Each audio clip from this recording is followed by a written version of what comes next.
তো বন্ধুরা, চলো আজকে একটা খুব সিম্পল রান্না করব।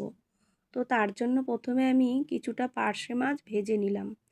নিয়ে ওই তেলের মধ্যে আমি বেশ কিছুটা কাঁচা লঙ্কা আর কালো জিরে ফোড়ন দিয়েছি। দিয়ে তারপরে আমি আলু দিয়ে একটু ভাজা ভাজা করে নুন, হলুদ আর একটু কালারের জন্য আমি কাশ্মীরি লঙ্কার গুঁড়ো দেবো, কারণ অনেকটা কাঁচা লঙ্কা দিয়েছি। আর একটু জিরের গুঁড়ো দিলাম। মশলা বলতে এইটুকুই। ভাজা ভাজা করে নিয়ে দেখো আমি একটু লম্বা লম্বা করে ঝিঙে কেটে রেখেছি। ঝিঙে আলু দিয়ে পার্শে মাছের পাতলা ঝোল হবে এটা। তো তারপর একটু টমেটো দিয়ে দিলাম, তোমাদের পছন্দ না হলে না দেবে। আমি একটু দিয়ে দিলাম, হাফ মতো টমেটো দিয়ে দিলাম।